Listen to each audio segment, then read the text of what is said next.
সুপ্রিয় দর্শক, আসসালামু আলাইকুম। গ্রিন এগ্রিটেক প্রাইভেট লিমিটেডের পক্ষ থেকে আপনাদের সবাইকে জানাই শুভেচ্ছা ও স্বাগতম। দর্শক, আজকে আমি অবস্থান করছি চড়াইখোলা কোরানীপাড়া নীলফামারীতে। এখানে একটি ভুট্টা ক্ষেতে চলে এসেছি। তো এটি কোনো সাধারণ ভুট্টা ক্ষেত নয়, এটি একটি রঙিন জাতের ভুট্টা ক্ষেত। এই রঙিন জাতের ভুট্টা নিয়ে আজকে আমরা এরই বিস্তারিত গল্প জানবো মাসুদ ভাইয়ের কাছ থেকে। ভাইয়া আসসালামু আলাইকুম। ওয়ালাইকুম আসসালাম। কেমন আছেন ভাইয়া? আলহামদুলিল্লাহ ভালো আছি, আপনি কেমন আছেন? আলহামদুলিল্লাহ ভালো আছি। তো আপনার এই রঙিন জাতের ভুট্টা খেতে চলে আসলাম। মাশাআল্লাহ সুন্দর, অনেক সুন্দর ভুট্টাগুলো। জি। তো এই ভুট্টা চাষটি আপনি কেন করেছেন তারই বিস্তারিত আজকে একটু জানবো আপনার কাছ থেকে। আসলে এই ভুট্টা চাষটা হচ্ছে এটা লাভজনক ফসল। এটা অন্যান্য ভুট্টার চেয়ে বীজে কম লাগে এবং অন্যান্য ভুট্টার চেয়ে এটার দাম আর কি বেশি। এটা আপনার 1 বিঘা একরে আপনার 3.5 কেজি বীজ লাগে, সেই বীজের মূল্য কম। দেখা যাচ্ছে আমরা অন্যান্য ভুট্টা আছে যেমন মোটা ভুট্টা এবং পপকর্ন ভুট্টা, দেখা যাচ্ছে পপকর্ন ভুট্টা 1 কেজি ভুট্টার দাম এবছর গেল আপনার 4,000 টাকা এবং 4800 টাকা কেজি পড়বে। আর আমাদের এই ভুট্টাটা 500 টাকা কেজি নেয় এবং 500 টাকা কেজি ভুট্টা, এবং এটা ফার্মার্স আমরা যে ভুট্টা চাষ করি আবার আমরা 50 টাকা কেজি দামে বিক্রি করি ভুট্টাটা। এটা একটা লাভজনক। আমরা ভুট্টাটা বিক্রি করার আগে আমাদের দামটা পাই। এই যে ভুট্টা, এই ভুট্টাটার নাম হচ্ছে কালারকন। এটা একটা ভুট্টার গায়ে বিভিন্ন কালার, এই জন্য এর নাম হচ্ছে কালারকন। আমরা এই ভুট্টাটা চাষ করি মূলত আমরা এভাবে মোছা সহ শুকার পরে দিই। এটা একটা আর কি আমাদের সুবিধা আর কি, মাড়াই করার লাগে না। আর এবং এই ভুট্টাটা খরচ কম, বীজের দাম কম। এই যে দেখেন একটা ভুট্টার গায়ে বিভিন্ন কালার, 4-5 কালার। আর এই ভুট্টাটা দেখতেও যেমন সুন্দর, দামের দিক থেকে এটার দাম হচ্ছে 50 টাকা কেজি। অন্যান্য সাধারণ ভুট্টার চেয়ে দাম বেশি এবং বীজ লাগে আমাদের কম, 1 কেজি বীজ লাগে। 1 কেজি বীজের দাম 500 টাকা।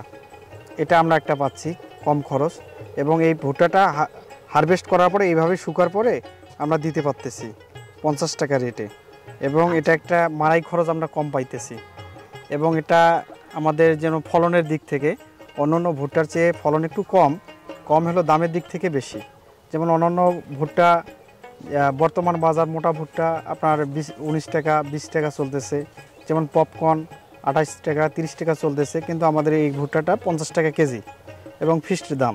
এবং আমাদের খরচ কম এবং ভুট্টার ফলন একটু কম হলেও আমাদের দামের দিক থেকে অনেকটা আর কি আমাদের পোষায় আর কি। আর রোগবালার কথা বলি, রোগবালাই বলতে এই ফলারমিয়ন, যে ভুট্টার একটা মেইন রোগ হচ্ছে ফলারমিয়ন। সেই ফলারমিয়ন রোগটা হয় না এবং ব্লাস্ট ধরে না, রোগ প্রতিরোধ ক্ষমতা আছে এবং অন্যান্য ভুট্টার চেয়ে সার কম লাগে। আর আপনার ফলনের দিক থেকে এই ভুট্টাটা একরে আপনার 2500 কেজি থেকে 3000 কেজি পর্যন্ত হয়, খুব ভালো হলে 3000 কেজি পর্যন্ত হয় একরে। সাধারণ যে ভুট্টাগুলো আমরা চাষ করি ওই ভুট্টাগুলোতে যে জমিটা প্রস্তুত করতে হয়, এই ভুট্টা চাষের ক্ষেত্রে কিভাবে জমি প্রস্তুত করতে হয়? না, সাধারণ ভুট্টাগুলো আমরা যেভাবে চাষ করি একই রকমের চাষ করার লাগে, একই হাল চাষ করার লাগে। কিন্তু ভুট্টাটা একটু দ্রুতর কথা বলি, 12 ইঞ্চি এই ভুট্টাটা দ্রুত দিতে হবে। 12 ইঞ্চি বাই 7 ইঞ্চি অথবা 8 ইঞ্চি দ্রুত দিতে হবে, দিলে এটা ফলন ভালো হবে। আর অন্যান্য ভুট্টা ধরে একটা বা দুইটা, এই ভুট্টা ধরে আপনার দেখাই আপনাকে, এই যে 1টা 2টা 3টা মোছা, কোনোটাতে 4টা মোছা আছে। এই যে দেখাই, এখানে 4টা মোছা, একটা মোছা 2টা মোছা 3টা 4টা মোছা এবং 5টা মোছা আছে, এখানে 5টা মোছা। এই ভুট্টা 5টা পর্যন্ত হয়। আর আপনার কিছু ভুট্টা নেন, এই ভুট্টাটা ধরেন, আমি কিছু ভুট্টা আপনাকে করে দেখাই। এই যে আসেন, এই যে ভুট্টাটা এখানে দেখি, এখানে 4টা মোছা আছে, 1টা 2টা 3টা 4টা, কিন্তু একটা হয় নাই, 3টা ধরতে হবে।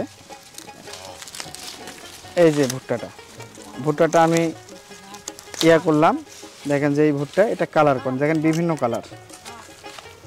নেন একটা ভুট্টায় বিভিন্ন কালারের, হ্যাঁ বিভিন্ন কালার। এই যে আরেকটা, এরকম বিভিন্ন কালার, একটা ভুট্টা এক রকম কালার, এই জন্য এই ভুট্টাটার নাম হচ্ছে কালারকন। এই যে লাল, কালো, সাদা, বিভিন্ন কালার।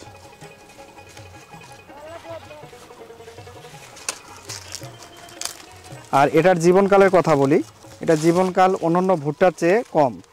এটা আপনার 100 থেকে 120 দিনের মধ্যে হারভেস্ট করা সম্ভব। আচ্ছা, এই ভুট্টাগুলো আপনারা কতদিন পর হারভেস্ট করবেন?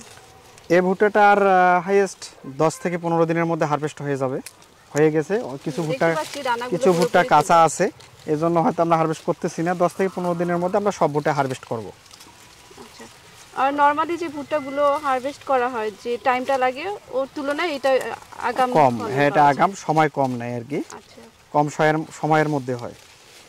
আচ্ছা, এই ভুট্টাগুলো তোলার পর আর কি কি চাষ করা যাবে? এই ভুট্টাটা আগাম যদি করি আমরা, আগাম করলে ধান লাগা যাবে, আর এই ভুট্টাটা ওঠার পরে পাট করা যাবে। পাট করা যাবে? জি, একই জমিতে পাট করা যাবে। আচ্ছা, এবং আপনি যদি ধান করতে চান তাহলে আপনার কার্তিতে লাগাইতে হবে, প্রায় নভেম্বরের দিকে লাগা যায়। নভেম্বরের দিকে লাগাইলে আপনার ধান লাগাইতে পারবেন। আর আপনি যদি আলুর জমিতে লাগান তাহলে আপনি ভুট্টা উঠে পাট করতে পারবেন।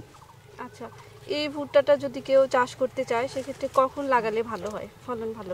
নভেম্বরের দিকে লাগাইলে ভালো হবে।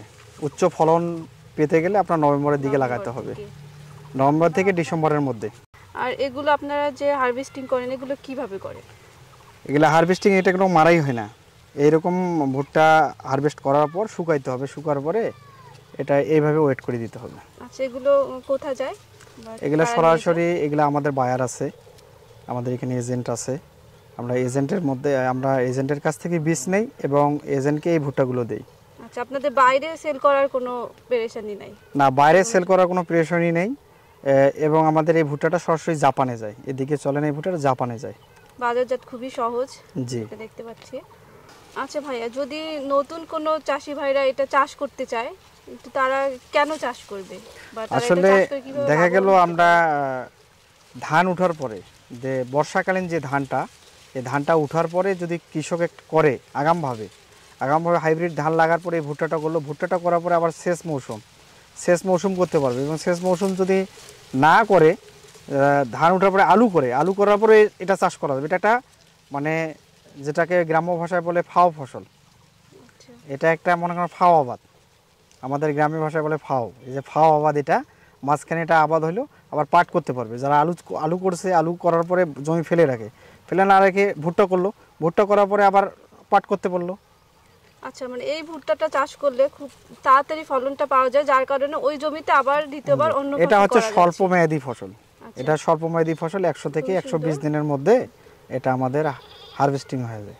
আচ্ছা, আর যেটা বললেন যে ভাইরাস একবারই হয় না এই ভুট্টার ক্ষেত্রে, তাহলে তো কীটনাশকের ব্যবহার খুবই কম এবং সারের ব্যবহার খুবই কম। আলুর জমি হলে সারের ব্যবহার খুবই কম। তাহলে আমরা বুঝতে পারছি যে এই ভুট্টা চাষে লাভ অনেক বেশি। হ্যাঁ, এটা লাভ ভুট্টার ক্ষেত্রে স্বল্পমেয়াদী এবং লাভ বেশি, এবং ফসল এক জমিতে 4বার ফসল করা যায়। ধান করার পরে ভুট্টা করার পর পাট করতেছে, আবার ধান করতে পারতেছে।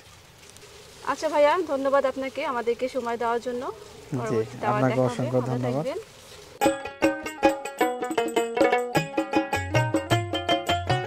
কালারকর্ন খুবই লাভজনক একটি ফসল।